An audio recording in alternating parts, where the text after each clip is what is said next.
بسم اللہ الرحمن الرحیم۔ السلام علیکم۔ درباری ٹی وی یوٹیوب چینل پر آپ سب کو خوش آمدید کہتے ہیں۔ رونے سے زندگی کے مسائل حل نہیں ہوتے، اور اگر حل ہو سکتے تو آج میں اس وقت داریں مار مار کر رو نہیں رہی ہوتی۔ دونوں ہاتھوں سے سر تھامے صوفے پر بیٹھی تھی۔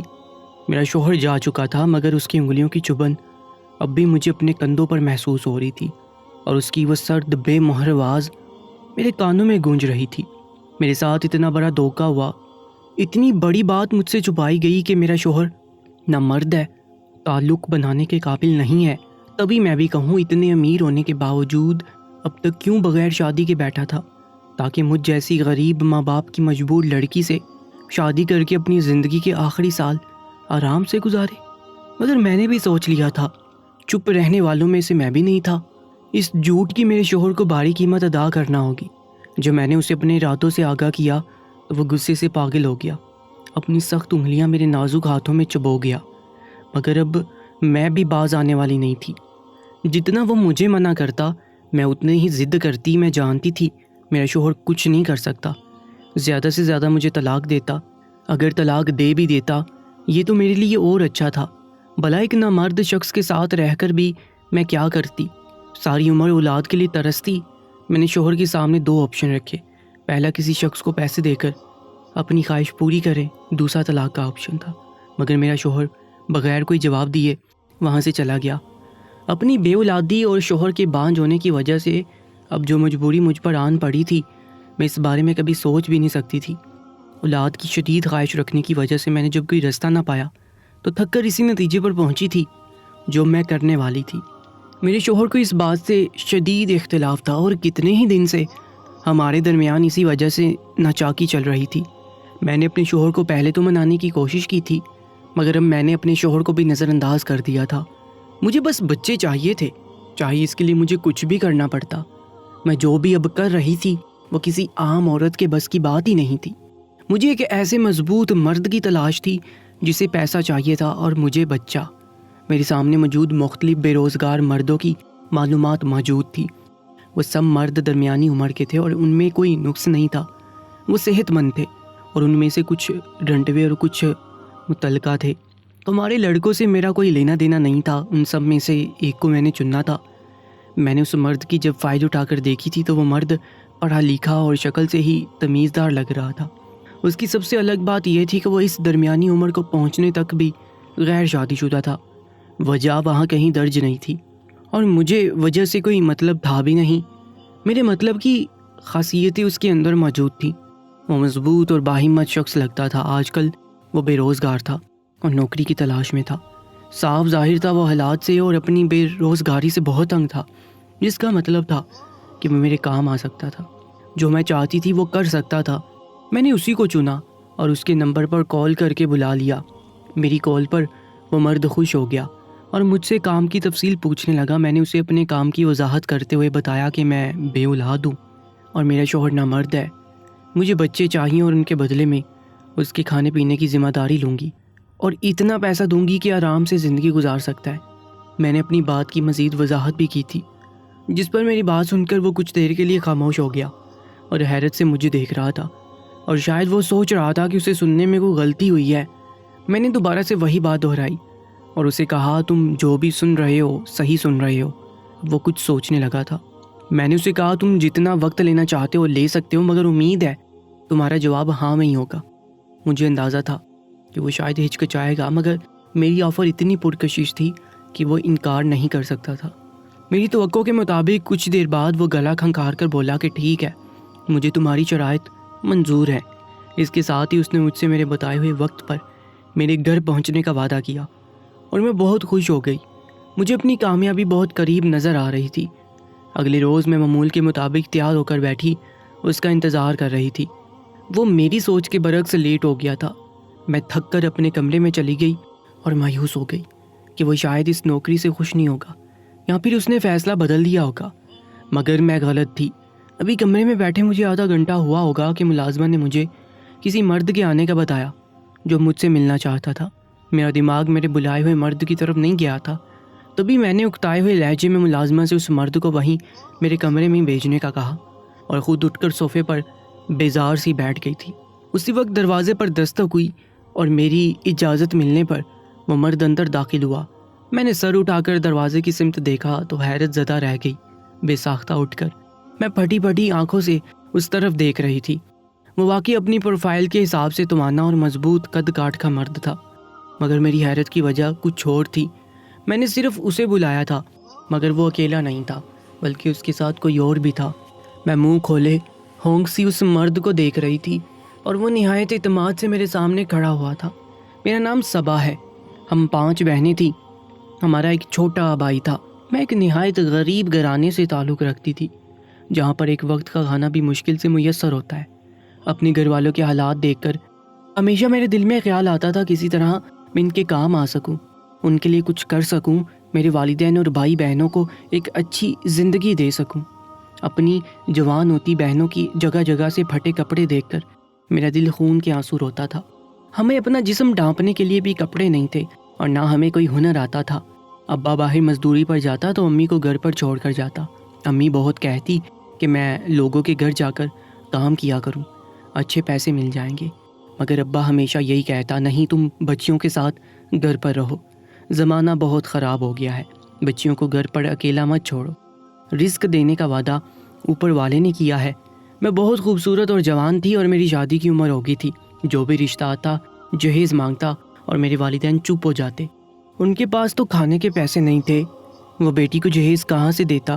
ایسے سب لوگ واپس چلے جاتے اور پلٹ کر رابطہ نہ کرتے۔ میری خوبصورتی بھی میرے کسی کام کی نہیں تھی۔ آج کل کے لڑکوں کو لڑکی سے زیادہ دہیج میں دلچسپی ہوتی ہے۔ اگر لڑکی کم صورت ہو اور پیسے والی ہو اور وہاں سے جہیز ملنے کی امید ہو تو ان کی شادی بھی جلدی ہو جاتی ہے۔ اب میرے لیے جو رشتہ آیا وہ نہایت امیر مرد تھا۔ مجھے معلوم تھا یہاں پر بھی شادی نہیں ہوگی۔ میں نے کبھی اس شخص کو دیکھا تو نہیں تھا، مگر ابا اکثر اس کا گھر میں ذکر کرتے تھے۔ وہ میرے نہایت غریب اور لاچار باپ کی بہت دفعہ مدد کر چکا تھا اور اب اس نے میرا رشتہ بھی مانگا تھا۔ میرے گھر والوں کا تو اتنا اچھا رشتہ پا کر عید ہو گئی تھی، بغیر مزید سوچے سمجھے جٹ سے ہاں کہہ دی۔ ان کو پیسے کا بھی لالچ تھا اور اپنے حالات بہتر ہونے کی امید کی کرن نظر آئی تھی۔ اب میں ان سے اس امید کی کرن کو نہیں چھین سکتا تھا۔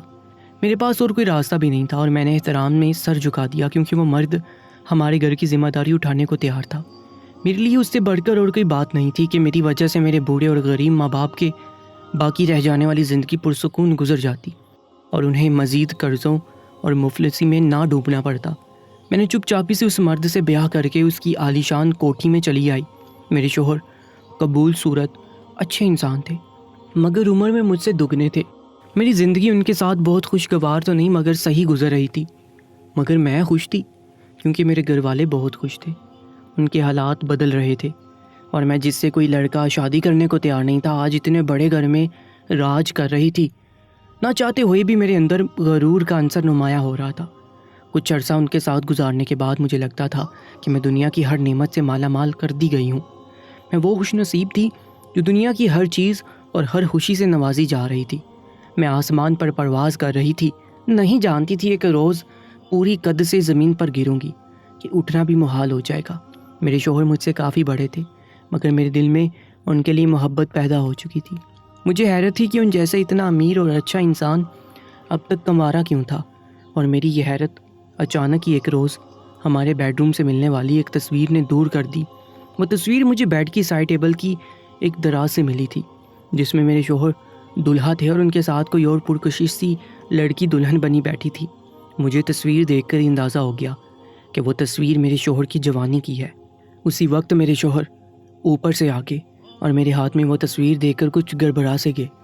میں البتہ اس بات پر بالکل غصہ نہیں تھی اور سادگی سے اپنے شوہر کو دیکھتے ہوئے سوال کیا کہ ان کی یہ پہلی شادی کب ہوئی تھی اور کیا وہ لڑکی اب بھی ان کی بیوی تھی۔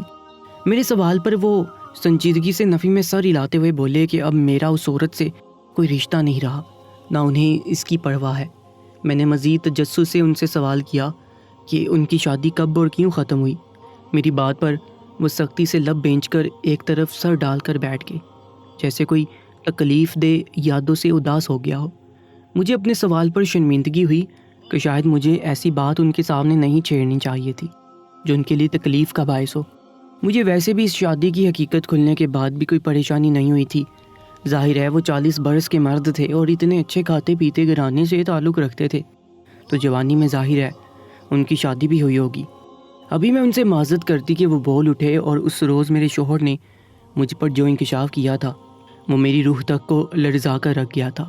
مجھے لگ رہا تھا ان کے الفاظ سننے کے بعد پورے گھر کی عمارت میرے سر پر آ گری ہے۔ میں سکتہ زدہ سی اپنے شوہر کو دیکھ رہی تھی اور وہ خیفت زدہ سے سر جھکائے بیٹھے تھے۔ وہ بول رہے تھے کہ ان کی پہلی بیوی ان کی محبت تھی، ان کی محبت کی شادی ہوئی تھی، مگر شادی کے بعد وہ لڑکی جو ہر وقت ان سے محبت کے دعوے کرتی تھی، ان کی نامردی پر انہیں ٹھکرا کر چلی گئی۔ وہ اسے اولاد کا سکھ نہیں دے سکتے تھے کیونکہ وہ بانجھ تھے، اور اس لڑکی کا ایک بانجھ مرد کے ساتھ گزارا نہیں تھا۔ اس روز مجھ پر یہ حقیقت کھلی تھی کہ میرے شوہر مجھے اولاد نہیں دے سکتے، میں جو اب دنیا کی ہر نعمت پا کر اولاد کے بارے میں سوچنے لگی تھی۔ میں بہت شدت سے چاہتی تھی کہ ہماری اولاد ہو اور ہماری فیملی مکمل ہو جائے، مگر اس انکشاف کے بعد ڈھیسی گئی۔ میرے شوہر کو لگ رہا تھا کہ میں ان کو چھوڑ جاؤں گی، مگر میں ایسا نہیں کر سکتی تھی۔ میں نے ان کے سامنے سب نارمل ظاہر کیا اور ان کو بھی تسلی دی کہ جانے والوں کا سوچ کر اداس نہیں ہونا چاہیے، وہ لڑکی تھی ہی بد نصیب وغیرہ وغیرہ، جبکہ دراصل میں خود اندر سے زلزلوں کی ضد میں تھی۔ میرا دل ہر نعمت سے اکتانے لگا۔ وہ سب عیش و آرام اور گھومنا پھرنا جو پہلے مجھے سکون دیتا تھا اب مجھے بیزار کرتا تھا۔ میں چڑچڑی سی ہونے لگی۔ میرے شوہر نے میرا دل بہلانے کی ہر ممکن کوشش کی اور مجھے زبردستی گھمانے لے جاتے، خریداری کرواتے، مگر میرا دل مردہ ہوتا جا رہا تھا۔ مجھے بچوں کی چاہ بری طرح ستانے لگی تھی۔ میں جہاں بھی جاتی بس حسرت سے بچوں کو دیکھتی رہتی۔ بہت تنگ آ کر ایک روز میں نے اپنے شوہر سے کہا کہ ہمیں بچہ گود لے لینا چاہیے، مگر میرے شوہر نے میری بات سے انکار کر دیا اور کہا کہ وہ ایسا بچہ ہرگز گود نہیں لینا چاہتے جس کے ماں باپ کا کچھ پتہ نہ ہو یا جس کا ہم سے کوئی بھی قریبی تعلق نہ ہو۔ میں اپنے شوہر کی عجیب منطق اور مغرورانہ لب و لہجے پر گمسم سی ہو کر رہ گئی۔ میرے پاس بس ایک آخری یہی امید تھی کہ میں بچہ گود لے کر اپنی حسرتیں پوری کرتی، اور میری وہ امید بھی میرے شوہر سختی سے چھین چکے تھے۔ میں نے اپنے شوہر کو بہت منانے کی کوشش کی، مگر وہ اپنی بات سے پیچھے نہیں ہٹے تھے۔ میں ان سے کچی کچی سی رہنے لگی۔ میرا مزاج بھی خراب رہنے لگا تھا کہ ایک دن میں نے اپنے شوہر کو نئی بات کہہ دی جسے سن کر وہ گنگ رہ گئے۔ میں نے ان سے کہا کہ میں اب مزید بچوں کے بغیر نہیں رہ سکتی، اور اسی لیے میں نوکری پر ایک مرد کو اپنے گھر رکھنا چاہتی ہوں جسے میں تنخواہ دوں گی اور وہ بچے دے گا۔ میں مزید بھی بولتی جا رہی تھی مگر میرے شوہر نے میری بات کاٹ دی اور فوری انکار کر دیا۔ میں اب اپنے شوہر کے رویے سے پریشان ہونے لگی تھی۔ میں نے انہیں بہت منانے کی کوشش کی مگر وہ بالکل راضی نہیں ہو رہے تھے۔ تھک کر میں نے انہیں ان کے حال پر چھوڑ دیا اور ضرورت مند اور بے روزگار مردوں کی تلاش کرنے لگی۔ اس معاملے میں میری ایک جاننے والی نے مدد کی اور مجھے ایسے مردوں کی معلوماتی فائلز بھیجی جن میں ان مردوں کے بارے میں ساری تفصیلات درج تھیں اور ان کے نمبرز بھی موجود تھے۔ میں نے اس میں سے کنوارے مرد کو چن کر اسے سمجھا دیا تھا کہ مجھے صرف بچے چاہیے تھے، وہ میرے پاس رہائش رکھے، اور میں نے اسے یقین دلایا کہ اس کے بچے کی ساری ذمہ داری میں خود اٹھاؤں گی۔ وہ اس بات پر مطمئن ہوا تو میں نے اسے بلا لیا تھا۔ وہ جب کمرے میں آیا تو میں دک سے رہ گئی تھی۔ اس کے ساتھ 4 بچے موجود تھے، حالانکہ اس کی معلومات کے مطابق وہ کنوارا تھا اور اس کے پاس صرف ایک بچہ رہتا تھا۔ وہ بچہ کون تھا اور کیوں رہتا تھا میں نہیں جانتی تھی، مگر اب وہ جب آیا تو اس کے ساتھ 4 بچے تھے۔ میں اپنی جگہ پر کھڑی تھی جب وہ بولا کہ اگر آپ نے اپنا فیصلہ نہیں بدلا تو میں آپ کی خواہش پر یہاں آ چکا ہوں۔ میں کچھ متذبذب سی ہوگی۔ میں نے اس مرد سے کہا کہ پہلے مجھے اپنے بارے میں بتائے، تبھی میں اسے رہائش دوں گی، اور مجھے اس کے ساتھ موجود بچوں کی بھی تفصیل چاہیے تھی کہ آخر وہ کون ہے اور اس کے پاس کیوں رہتے ہیں۔ وہ میری بات پر سر ہلا گیا۔ میں نے اسے باہر لے جا کر بٹھایا اور بچوں کو وہیں سائڈ پر کھیلنے کے لیے بھیج دیا۔ میں اس مرد کی کہانی سننے کے لیے متوجہ تھی۔ وہ میرے شوق پر جب بولنا شروع ہوا تو اس کے کردار کے بارے میں جان کر مجھے حیرت کا شدید جھٹکا لگا تھا۔ میں جو اسے تمیزدار سمجھ کر اپنے پاس بلا چکی تھی اس کے بارے میں جان کر بری طرح ڈر گئی۔ وہ بتا رہا تھا کہ اس کا نام ایاز تھا اور وہ ایک متوسط گھرانے سے تعلق رکھتا تھا اور اچھے تعلیمی اداروں سے تعلیم حاصل کر رہا تھا۔ اس کا گھرانہ شریف تھا اور اس کی اپنی 3 بہنیں تھیں اور وہ اکلوتا بیٹا تھا۔ کالج میں اس کے کچھ ایسے دوست بنے تھے جن کی وجہ سے اس کی صحبت بری ہوگی اور اس کے کردار میں جھول آ گیا۔ کالج کی تعلیم تک اس پر گھر والوں کا دباؤ رہا اور باپ نے نظر رکھی تھی، جس کی وجہ سے وہ حد میں رہا تھا، مگر جب وہ یونی میں پہنچا تو اس کے کردار میں برائی بڑھتی چلی گئی اس دوران اس کی بہنوں کی شادی ہو گئی اور ایک روز باپ طبی موت مر گیا۔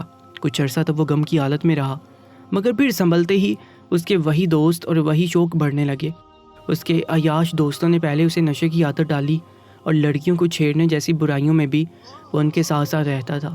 اس کی ماں اس کے مزاج میں تبدیلی پا کر تڑپتی رہ جاتی تھی۔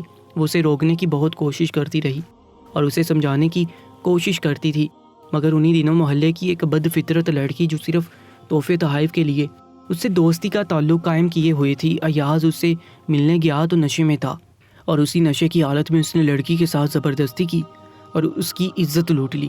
شور شرابے پر محلے والے اکٹھے ہو گئے۔ لڑکی نے چیخ چیخ کر اسے محلے میں بد کردار ثابت کر دیا۔ وہ تب ہوش میں نہیں تھا، مگر اس کی ماں اس سب سے صدمے میں گھر گئی تھی۔ ایاز جب ہوش میں آیا تو ماں نے اسے بتایا کہ اسے محلے والے صرف تب معاف کریں گے اگر وہ اس لڑکی سے شادی کر لے۔ ایاز جانتا تھا وہ لڑکی شریف نہیں تھی اور اس کے ایاز کے علاوہ بھی کئی لڑکوں سے دوستی تھی۔ وہ اس سے شادی کرنے کے لیے تیار نہیں ہوا تھا، مگر جب ماں اور محلے والوں کا دباؤ اس پر بڑھنے لگا تو اس نے گھر چھوڑ دیا۔ اس نے سوچا تھا کہ جب یہ ہنگامہ ٹھنڈا ہوگا تو وہ واپس لوٹ جائے گا، مگر جب کچھ عرصہ بعد وہ واپس لوٹا تو اس کے اعصاب کو جھٹکا لگا۔ اس کی ماں پیچھے محلے والوں کی باتیں سن سن کر مر چکی تھی اور بہنوں نے بھی اس سے تعلق توڑ لیا تھا۔ ایاز مایوس ہو کر وہاں سے چلا گیا اور انہی دوستوں کے پاس رہنے لگا جن کی وجہ سے وہ اس برائی میں پڑا تھا۔ وہاں اس نے کئی لڑکیوں سے تعلقات قائم کیے تھے اور ہر برائی کو اپنا لیا تھا۔ اس کے ناجائز تعلقات کے نتیجے میں اس کے ناجائز بچے ہوئے تھے، جن بچوں کو پیدا کر کے لڑکیاں بچہ اسے سونپ کر چلی جاتی تھی۔ وہ اپنے نشے سے تب نکلا جب اس کی ناجائز بیٹی ہوئی تھی۔ بیٹی کو پا کر وہ اپنی بد کرداری سے ڈر گیا۔ اس نے سب برے کاموں سے توبہ کی اور اپنے بچوں کو لے کر ایک الگ گھر میں رہنے لگا۔ تب اسے اپنے محلے والی لڑکی کا خیال آیا۔ اس نے وہاں جا کر اس سے شادی کر لینے کا سوچا، مگر وہاں جا کر پتہ چلا کہ اس لڑکی کی شادی ہو چکی تھی اور ایاز کی زیادتی کے نتیجے میں اس کی بیٹی ہوئی تھی، جو اب اپنے ماموں کے پاس نہایت بدحال زندگی گزار رہی ہے۔ وہ اپنی معصوم بچی کو بھی لے آیا اور اب ہر جگہ نوکری کی تلاش میں رہتا تھا۔ اس نے ابھی تک اپنے بچوں کی وجہ سے شادی نہیں کی تھی اور آگے بھی وہ صرف اپنے بچوں کو پالنے کا سوچ چکا تھا۔ وہ سب بتا کر سر جھکا گیا۔ میں سب سن کر گنگ رہ گئی، میرے پاس کوئی جواب نہیں بچا تھا۔ میں چپ چاپ اٹھ کر وہاں سے کمرے میں چلی گئی۔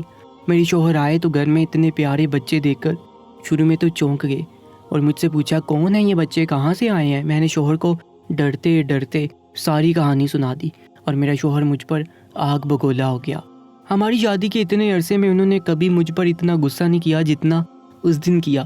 میں ان کا غصہ دیکھ کر سہم گئی، مگر میں نے ہمت کر کے ان سے کہا کہ کیا برائی ہے ان معصوم بچوں میں۔ تب شوہر بولا تم تو جانتی ہو میں بچہ اڈاپٹ کرنے کے حق میں نہیں ہوں، اوپر سے تم اتنی دیدہ دلیری سے مجھ سے پوچھے بغیر میرے گھر میں ناجائز بچوں کو لے آئی ہو۔ نہ جانے کس کا خون ہے، کہاں سے آئے ہیں۔ لوگوں کو معلوم ہوا کہ میرے گھر میں ناجائز بچے پل رہے ہیں تو لوگ مجھے لعنت و ملامت کریں گے۔ تمہیں اس بات کا اندازہ بھی ہے؟ شوہر لال آنکھوں اور غصے بڑے تاثرات سے میری طرف دیکھ رہا تھا۔ مجھے ان کے غصے سے بہت ڈر لگ رہا تھا۔ میں نے ڈرتے ڈرتے کہا یہ ایاز کے بچے ہیں، وہی ان کا باپ ہے۔ میری بات پر میرے شوہر کا غصہ مزید بڑھ گیا۔ ایاز کے بچے نہیں، اس کے گناہ کی نشانی ہے یہ بچے۔ جب جب میں انہیں دیکھوں گا مجھے یہی خیال آئے گا یہ ناجائز بچے ہیں۔ میں ایک زانی شخص کو اپنے گھر میں کبھی برداشت نہیں کروں گا۔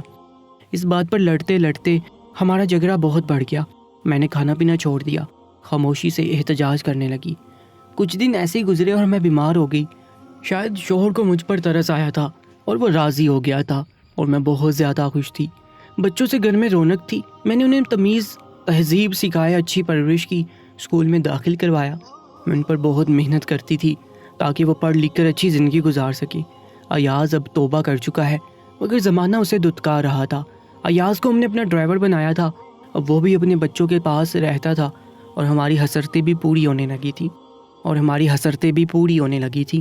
میں نے اکثر محسوس کیا اگر کوئی بے اولاد جوڑا بچہ اڈاپٹ کرنے کا سوچتا بھی ہے تو بچے کے والدین کی ساری معلومات حاصل کرتا ہے کہ کہیں بچہ یا بچی کسی کی ناجائز اولاد تو نہیں۔ میں کہتی ہوں بچہ جائز ہو یا ناجائز، اس میں بچے کا کیا قصور؟ بچے تو سارے ایک جیسے ہوتے ہیں۔ ماں باپ کی گناہ کی سزا ساری عمر وہ معصوم بچے کاٹتے ہیں، اور دوسری بات جب ایاز جیسے لوگ گناہ کرتے ہیں تو یہی لوگ ان سے کہتے ہیں خدا کے خوف سے ڈرو، توبہ کرو۔ انہیں بہت لعنت ملامت کرتے ہیں مگر جب ایسے لوگ سچے دل سے توبہ کرتے ہیں اور سیدھے راستے پر چلنے کی کوشش کرتے ہیں تو یہ معاشرہ انہیں قبول نہیں کرتا۔ اللہ تعالیٰ ایسے لوگوں کی توبہ قبول کرتا ہے، انہیں معاف کر دیتا ہے، مگر لوگ انہیں معاف نہیں کرتے، نہ ہی قبول کرتے ہیں۔ ہمارے اس عمل سے اللہ تعالیٰ خوش ہو گیا اور ہمارا رزق روزگار میں برکت دیتا رہا، اور ایک روز ایسا کچھ ہوا جس کی ہمیں کبھی امید بھی نہیں تھی۔ ہم نے تو آسرا بھی چھوڑ دیا تھا کہ کبھی ہمیں اولاد ہوگی۔ ہم ان چاروں بچوں کو ہی اپنی اولاد سمجھتے تھے۔ ایاز نے میرے شوہر کو ایک حکیم کا بتایا تھا اور کہا تھا کہ اس کا کافی نام سنا ہے۔ اس کی دوائیوں سے میرے شوہر کو کافی فرق پڑا اور میں امید سے ہو گئی۔ ہم دونوں میاں بیوی رونے لگے۔ ہم جانتے تھے اللہ تعالیٰ بہت مہربان ہے اور کسی سے نیکی کرنے کا بدلہ بھی وہ خود ہی دیا کرتا ہے۔ اللہ تعالیٰ ہم سے خوش ہوا اور ہمیں ایک پھول جیسا بیٹا عطا کیا۔ ہم جتنا بھی اپنے رب کے اس نعمت کا شکر ادا کرے اتنا کم ہے۔ اسی لیے تو میرے رب نے فرمایا ہے تم زمین والوں پر رحم کرو، آسمان والا تم پر رحم کرے گا۔ تو ایسا کیسے ممکن تھا کہ آسمان والا ہم پر رحم نہ کرتا؟ بے شک وہ اپنے وعدوں کا بڑا پکا ہے۔ اللہ تعالیٰ ہم سب پر رحم کرے اور ہمیں بھی دوسروں پر رحم کرنے کی، ان کی مدد کرنے کی توفیق عطا کرے۔ آمین ضرور لکھیے گا، اور ایسی ہی سچی کہانی اور سچے واقعات کے لیے ہمارے یوٹیوب چینل کو سبسکرائب کر لیجیے گا۔ اپنا بہت زیادہ خیال رکھا کریں۔ اللہ نگہبان۔